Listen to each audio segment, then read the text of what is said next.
Welcome to today's Triple Z. The Triple Z podcast is a daily program that you can use to help you fall asleep each night. Just turn down the volume, lay back, relax, and enjoy as you fall asleep.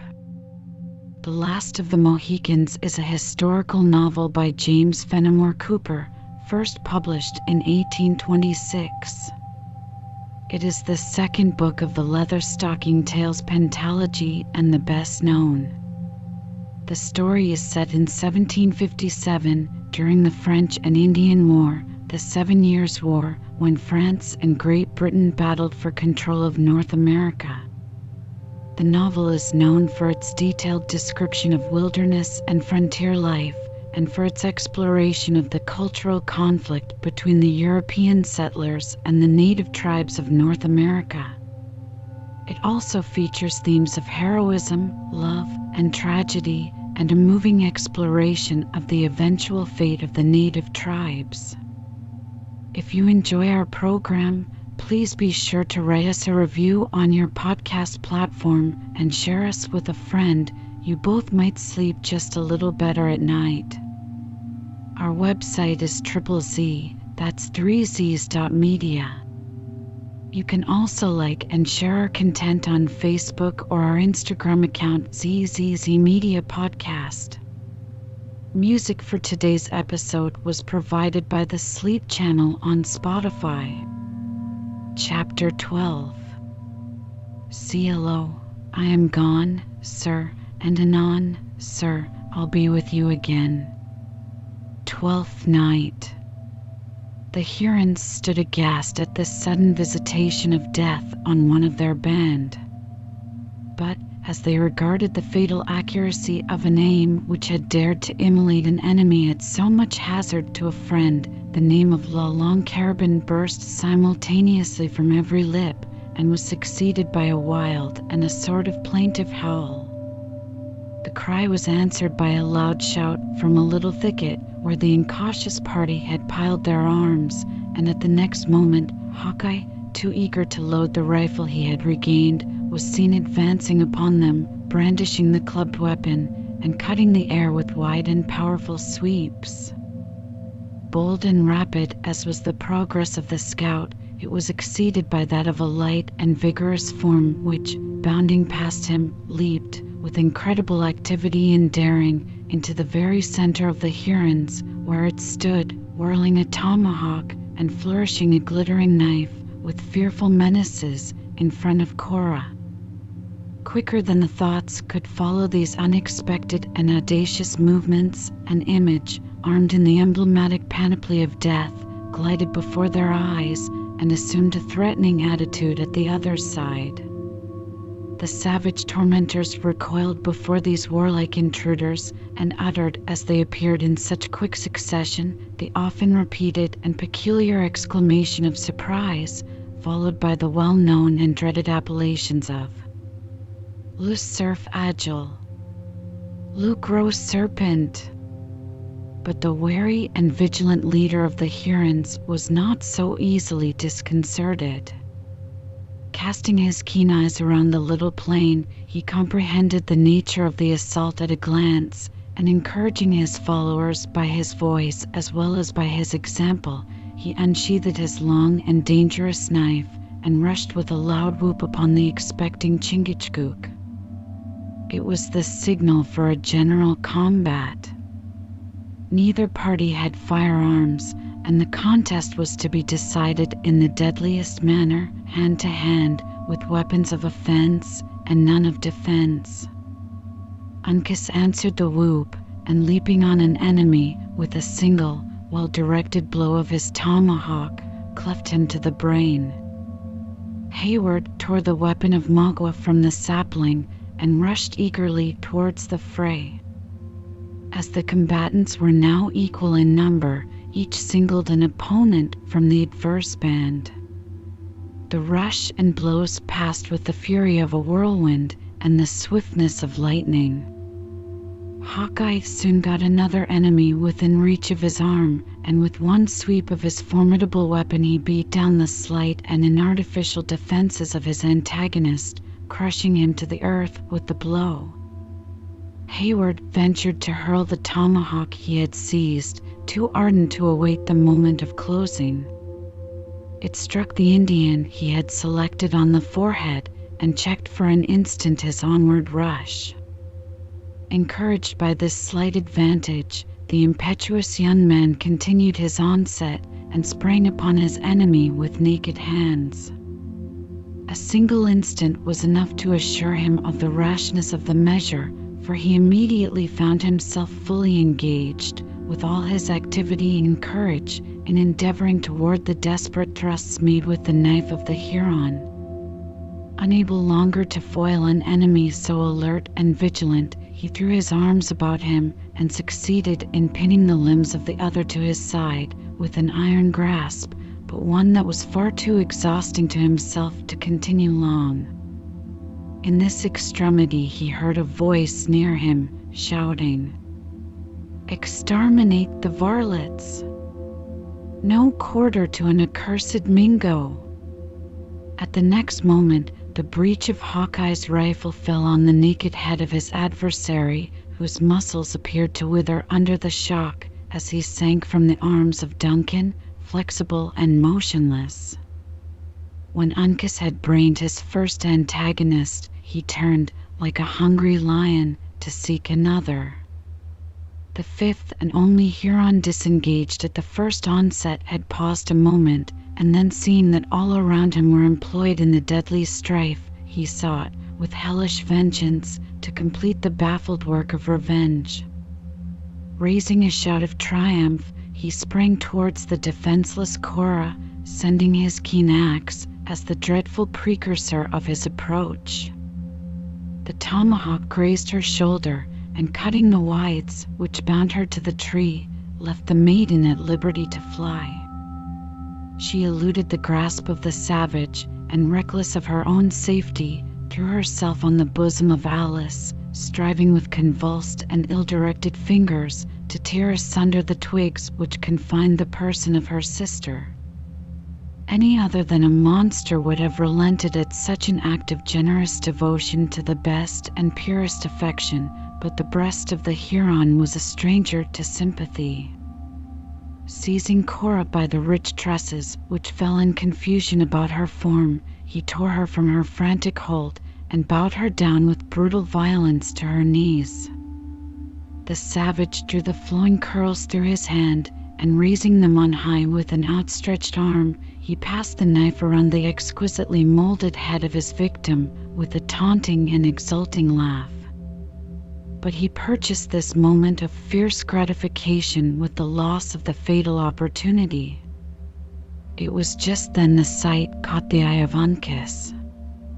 Bounding from his footsteps, he appeared for an instant, darting through the air, and descending in a ball he fell on the chest of his enemy, driving him many yards from the spot, headlong and prostrate. The violence of the exertion cast the young Mohican at his side.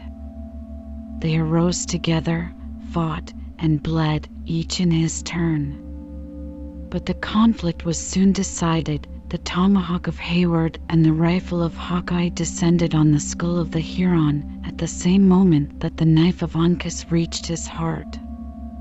The battle was now entirely terminated, with the exception of the protracted struggle between Le Renard Subtle and Le Gros Serpent. Well did these barbarous warriors prove that they deserved those significant names which had been bestowed for deeds in former wars. When they engaged, some little time was lost in eluding the quick and vigorous thrusts which had been aimed at their lives. Suddenly darting on each other, they closed and came to the earth, twisted together like twining serpents in pliant and subtle folds. At the moment when the victors found themselves unoccupied, the spot where these experienced and desperate combatants lay could only be distinguished by a cloud of dust and leaves which moved from the center of the little plain towards its boundary, as if raised by the passage of a whirlwind. Urged by the different motives of filial affection, friendship, and gratitude, Hayward and his companions rushed with one accord to the place, encircling the little canopy of dust which hung above the warriors. In vain did Uncas dart around the cloud, with a wish to strike his knife into the heart of his father's foe. The threatening rifle of Hawkeye was raised and suspended in vain, while Duncan endeavored to seize the limbs of the Huron with hands that appeared to have lost their power. Covered, as they were, with dust and blood, the swift evolutions of the combatants seemed to incorporate their bodies into one. The death-like-looking figure of the Mohican and the dark form of the Huron gleamed before their eyes in such quick and confused succession that the friends of the former knew not where nor when to plant the succoring blow. It is true there were short and fleeting moments when the fiery eyes of Magua were seen glittering like the fabled organs of the basilisk through the dusty wreath by which he was enveloped, and he read by those short and deadly glances the fate of the combat in the presence of his enemies. Ere, however, any hostile hand could descend on his devoted head, its place was filled by the scowling visage of Chingachgook. In this manner the scene of the combat was removed from the center of the little plain to its verge. The Mohican now found an opportunity to make a powerful thrust with his knife. Magua suddenly relinquished his grasp and fell backward without motion and seemingly without life. His adversary leaped on his feet, making the arches of the forest ring with the sounds of triumph. "Well done for the Delawares!" "Victory to the Mohican!" cried Hawkeye, once more elevating the butt of the long and fatal rifle. "A finishing blow from a man without a cross will never tell against his honor, nor rob him of his right to the scalp."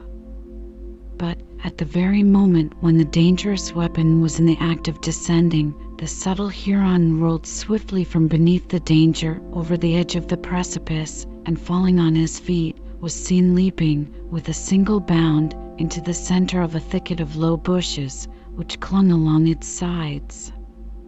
The Delawares, who had believed their enemy dead, uttered their exclamation of surprise, and were following with speed and clamor, like hounds in open view of the deer, when a shrill and peculiar cry from the scout instantly changed their purpose and recalled them to the summit of the hill. "'Twas like himself," cried the inveterate forester, whose prejudices contributed so largely to veil his natural sense of justice in all matters which concerned the Mingos, a lying and deceitful varlet as he is. An honest Delaware now, being fairly vanquished, would have lain still and been knocked on the head, but these knavish Maquas cling to life like so many cats o' the mountain.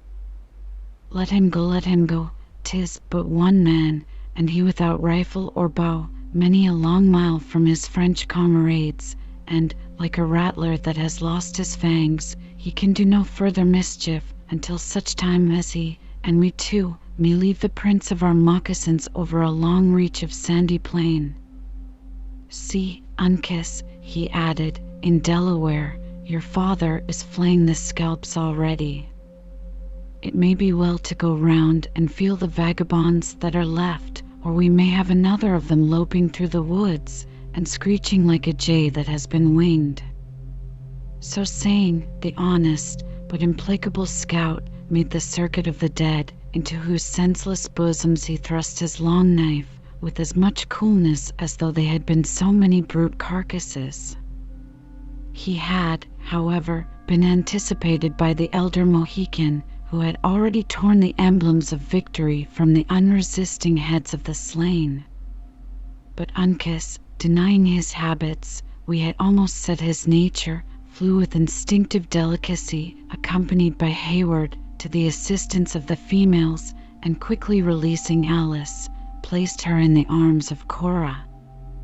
We shall not attempt to describe the gratitude to the Almighty Disposer of events which glowed in the bosoms of the sisters, who were thus unexpectedly restored to life and to each other. Their thanksgivings were deep and silent, the offerings of their gentle spirits burning brightest and purest on the secret altars of their hearts, and their renovated and more earthly feelings exhibiting themselves in long and fervent, though speechless caresses. As Alice rose from her knees, where she had sunk by the side of Cora, she threw herself on the bosom of the latter and sobbed aloud the name of their aged father, while her soft, dove-like eyes sparkled with the rays of hope. "We are saved! We are saved," she murmured, "to return to the arms of our dear, dear father, and his heart will not be broken with grief. And you too, Cora, my sister, my more than sister, my mother, you too are spared. And Duncan," she added, looking round upon the youth with a smile of ineffable innocence, "even our own brave and noble Duncan has escaped without a hurt." To these ardent and nearly incoherent words Cora made no other answer than by straining the youthful speaker to her heart as she bent over her in melting tenderness. The manhood of Hayward felt no shame in dropping tears over this spectacle of affectionate rapture, and Uncas stood, fresh and blood-stained from the combat, a calm and, apparently, an unmoved looker-on, it is true, but with eyes that had already lost their fierceness and were beaming with a sympathy that elevated him far above the intelligence and advanced him probably centuries before the practices of his nation.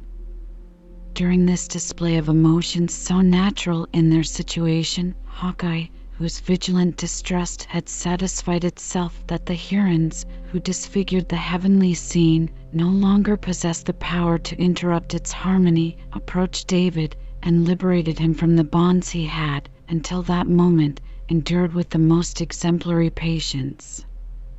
"There," exclaimed the scout, casting the last weight behind him, "you are once more master of your own limbs, though you seem not to use them with greater judgment than that in which they were first fashioned. If advice from one who is not older than yourself, but who, having lived most of his time in the wilderness, may be said to have experience beyond his years, will give no offense, you are welcome to my thoughts, and these are, to part with the little tooting instrument in your jacket to the first fool you meet with, and buy some useful weapon with the money, if it be only the barrel of a horseman's pistol. By industry and care, you might thus come to some preferment, for by this time, I should think, your eyes would plainly tell you that a carrion crow is a better bird than a mocking thrusher. The one will, at least, remove false sights from before the face of man, while the other is only good to brew disturbances in the woods, by cheating the ears of all that hear them. Arms and the clarion for the battle, but the song of thanksgiving to the victory, answered the liberated David. Friend," he added, thrusting forth his lean, delicate hand towards Hawkeye, in kindness, while his eyes twinkled and grew moist, "I thank thee that the hairs of my head still grow where they were first rooted by Providence, for, though those of other men may be more glossy and curling, I have ever found mine own well suited to the brain they shelter. That I did not join myself to the battle was less owing to disinclination than to the bonds of the heathen. Valiant and skilful hast thou proved thyself in the conflict, and I hereby thank thee, before proceeding to discharge other and more important duties, because thou hast proved thyself well worthy of a Christian's praise. The thing is but a trifle, and what you may often see, if you tarry long among us," returned the scout, a good deal softened towards the men of song by this unequivocal expression of gratitude. "I have got back my old companion, Killdeer," he added, striking his hand on the breech of his rifle, "and that in itself is a victory. These Iroquois are cunning, but they outwitted themselves when they placed their firearms out of reach, and had Uncas or his father been gifted with only their common Indian patience, we should have come in upon the knaves with 3 bullets instead of 1, and that would have made a finish of the whole pack, yon loping varlet, as well as his comrades. But 'twas all foreordered, and for the best." "Thou sayest well," returned David, "and hast caught the true spirit of Christianity. He that is to be saved will be saved, and he that is predestined to be damned will be damned. This is the doctrine of truth, and most consoling and refreshing it is to the true believer." The scout, who by this time was seated, examining into the state of his rifle with a species of parental assiduity, now looked up at the other in a displeasure that he did not affect to conceal, roughly interrupting further speech. "Doctrine or no doctrine," said the sturdy woodsman, "'tis the belief of knaves, and the curse of an honest man. I can credit that yonder Huron was to fall by my hand, for with my own eyes I have seen it, but nothing short of being a witness will cause me to think he had met with any reward, or that Chingachgook there will be condemned at the final day." "You have no warranty for such an audacious doctrine, nor any covenant to support it," cried David, who was deeply tinctured with the subtle distinctions which, in his time, and more especially in his province, had been drawn around the beautiful simplicity of revelation, by endeavoring to penetrate the awful mystery of the divine nature, supplying faith by self-sufficiency, and by consequence involving those who reason from such human dogmas in absurdities and doubt. "Your temple is reared on the sands, and the first tempest will wash away its foundation. I demand your authorities for such an uncharitable assertion." Like other advocates of a system, David was not always accurate in his use of terms. "Name chapter and verse. In which of the holy books do you find language to support you?" "Book," repeated Hawkeye, with singular and ill-concealed disdain. "Do you take me for a whimpering boy at the apron-string of one of your old gals, and this good rifle on my knee for the feather of a goose's wing, my ox's horn for a bottle of ink, and my leathern pouch for a crossbarred handkercher to carry my dinner? Book! What have such as I, who am a warrior of the wilderness, though a man without a cross, to do with books? I never read but in one, and the words that are written there are too simple and too plain to need much schooling, though I may boast that of 40 long and hard-working years."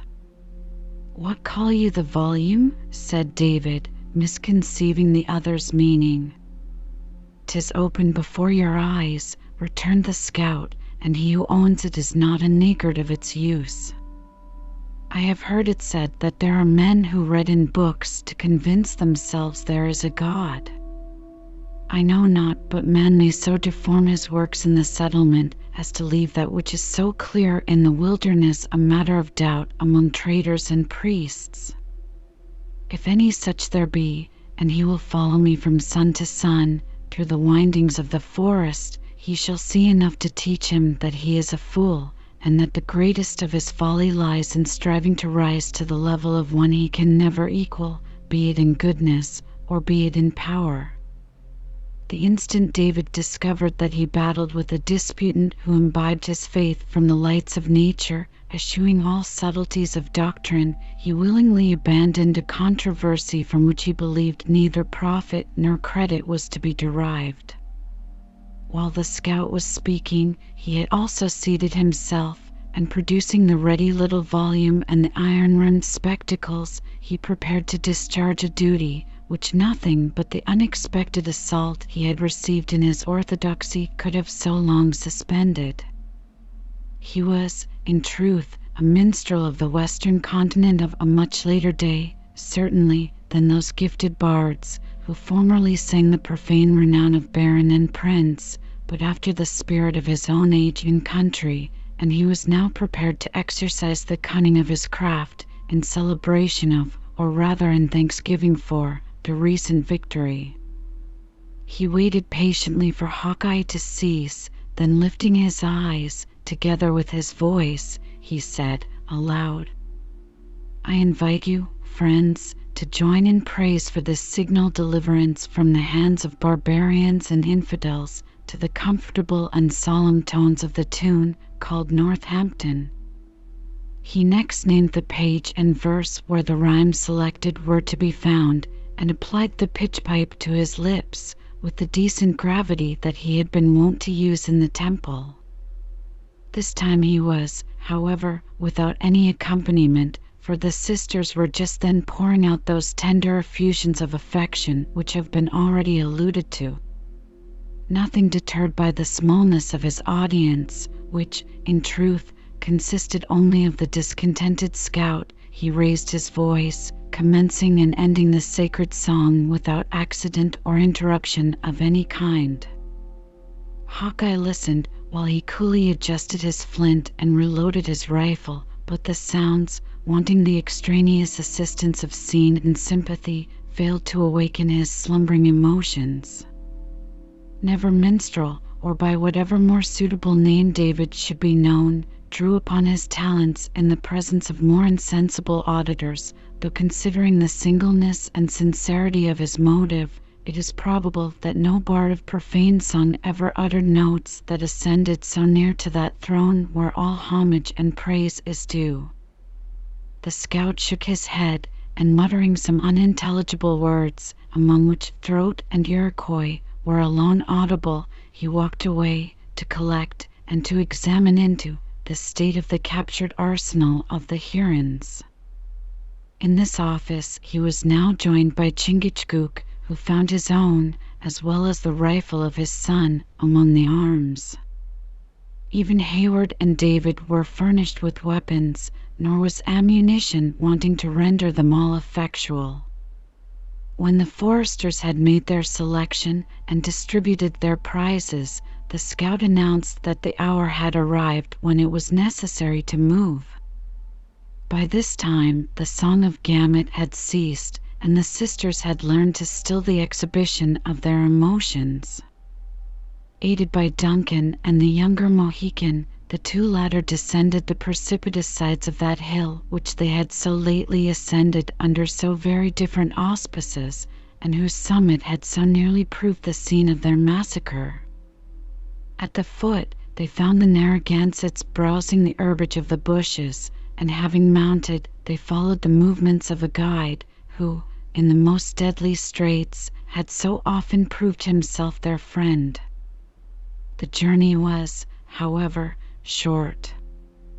Hawkeye, leaving the blind path that the Hurons had followed, turned short to his right, and entering the thicket, he crossed a babbling brook and halted in a narrow dell under the shade of a few water elms.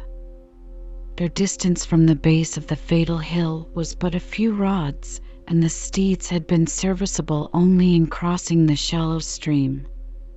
The scout and the Indians appeared to be familiar with the sequestered place where they now were, for, leaning their rifles against the trees, they commenced throwing aside the dried leaves, and opening the blue clay, out of which a clear and sparkling spring of bright, glancing water quickly bubbled.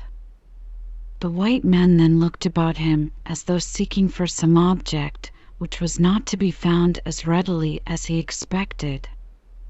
Them careless imps, the Mohawks, with their Tuscarora and Onondaga brethren, have been here slaking their thirst, he muttered, and the vagabonds have thrown away the gourd. This is the way with benefits, when they are bestowed on such disremembering hounds. Here has the Lord laid his hand, in the midst of the howling wilderness, for their good, and raised a fountain of water from the bowels of the earth, that might laugh at the richest shop of apothecaries were in all the colonies, and see. The knaves have trodden in the clay, and deformed the cleanliness of the place, as though they were brute beasts, instead of human men. Uncas silently extended towards him the desired gourd, which the spleen of Hawkeye had hitherto prevented him from observing on a branch of an elm. Filling it with water, he retired a short distance to a place where the ground was more firm and dry. Here he coolly seated himself, and after taking a long and, apparently, a grateful draught, he commenced a very strict examination of the fragments of food left by the Hurons, which had hung in a wallet on his arm. "Thank you, lad," he continued, returning the empty gourd to Uncas. "Now we will see how these rampaging Hurons lived when out lying in ambushments. Look at this. The varlets know the better pieces of the deer, and one would think they might carve and roast a saddle equal to the best cook in the land. But everything is raw, for the Iroquois are thorough savages. Uncas, take my steel and kindle a fire. A mouthful of a tender broil will give nature a helping hand after so long a trail. Hayward, perceiving that their guides now set about their repast in sober earnest, assisted the ladies to alight and placed himself at their side, not unwilling to enjoy a few moments of grateful rest after the bloody scene he had just gone through.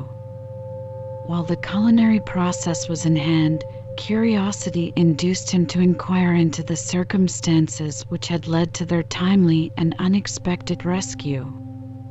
"How is it that we see you so soon, my generous friend?" he asked, and without aid from the garrison of Edward. "Had we gone to the bend in the river, we might have been in time to rake the leaves over your bodies, but too late to have saved your scalps," coolly answered the scout. No. Instead of throwing away strength and opportunity by crossing to the fort, we lay by, under the bank of the Hudson, waiting to watch the movements of the Hurons." "You were, then, witnesses of all that passed?" "Not of all, for Indian sight is too keen to be easily cheated, and we kept close. A difficult matter it was, too, to keep this Mohican boy snug in the ambushment." "Ah, Uncas, your behavior was more like that of a curious woman than of a warrior on his scent." Uncas permitted his eyes to turn for an instant on the sturdy countenance of the speaker, but he neither spoke nor gave any indication of repentance. On the contrary, Hayward thought the manner of the young Mohican was disdainful, if not a little fierce, and that he suppressed passions that were ready to explode, as much in compliment to the listeners as from the deference he usually paid to his white associate. "You saw our capture?" Hayward next demanded. "We heard it," was the significant answer. An Indian yell is plain language to men who have passed their days in the woods. "But when you landed, we were driven to crawl, like serpents, beneath the leaves, and then we lost sight of you entirely until we placed eyes on you again, trussed to the trees, and ready bound for an Indian massacre. Our rescue was the deed of Providence. It was nearly a miracle that you did not mistake the path, for the Hurons divided, and each band had its horses.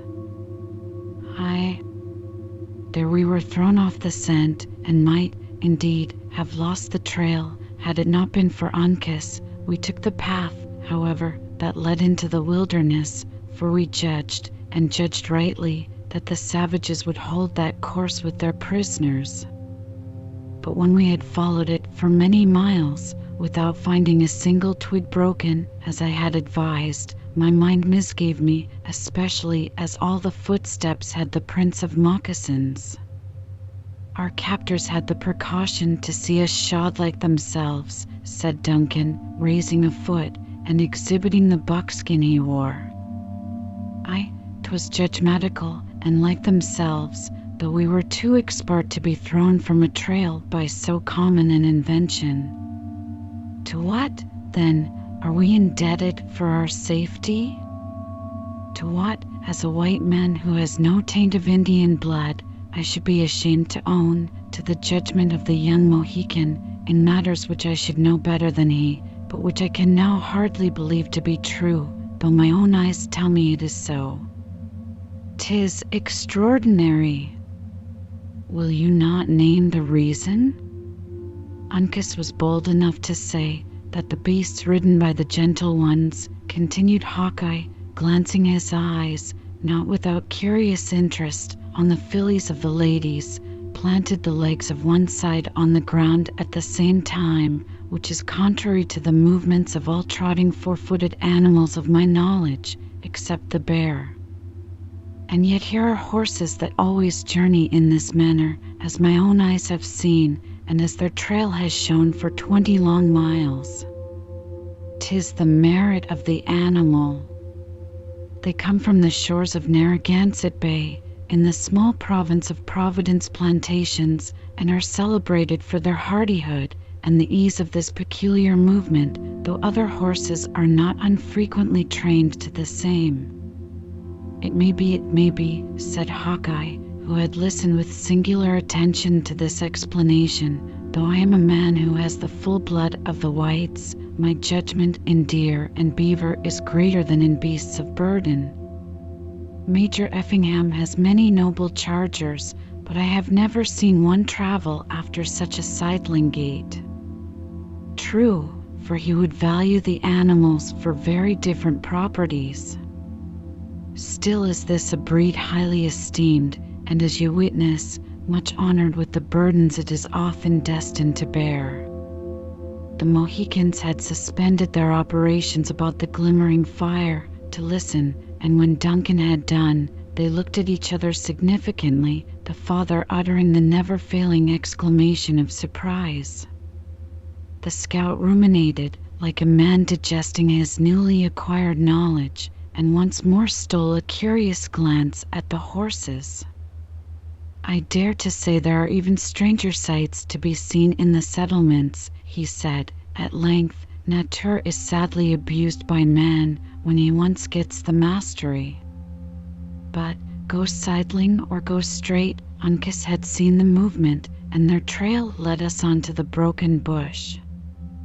The outer branch, near the prints of one of the horses, was bent upward, as a lady breaks a flower from its stem, but all the rest were ragged and broken down, as if the strong hand of a man had been tearing them. So I concluded that the cunning varmints had seen the twig bent, and had torn the rest, to make us believe a buck had been feeling the boughs with his antlers. I do believe your sagacity did not deceive you, for some such thing occurred. That was easy to see, added the scout, in no degree conscious of having exhibited any extraordinary sagacity, and a very different matter it was from a waddling horse. It then struck me the Mingos would push for this spring, for the knaves well know the virtue of its waters.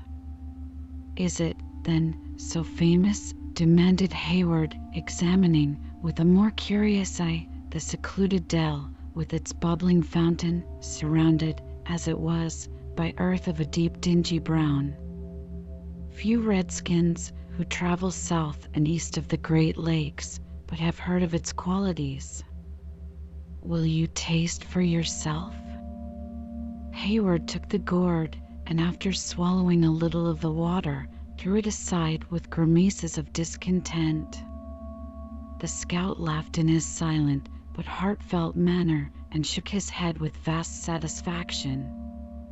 Ah, you want the flavor that one gets by habit. The time was when I liked it as little as yourself, but I have come to my taste, and I now crave it as a deer does the licks. Your high-spiced wines are not better liked than a redskin relishes this water, especially when his nature is ailing. But Uncas has made his fire, and it is time we think of eating, for our journey is long, and all before us. Interrupting the dialogue by this abrupt transition, the scout had instant recourse to the fragments of food which had escaped the voracity of the Hurons. A very summary process completed the simple cookery, when he and the Mohicans commenced their humble meal, with the silence and characteristic diligence of men who ate in order to enable themselves to endure great and unremitting toil. When this necessary, and, happily, grateful duty had been performed, each of the foresters stooped and took a long and parting draught at that solitary and silent spring, around which and its sister fountains, within 50 years, the wealth, beauty, and talents of a hemisphere were to assemble in throngs, in pursuit of health and pleasure. Then Hawkeye announced his determination to proceed. The sisters resumed their saddles, Duncan and David grasped their rifles, and followed on their footsteps, the scout leading the advance, and the Mohicans bringing up the rear.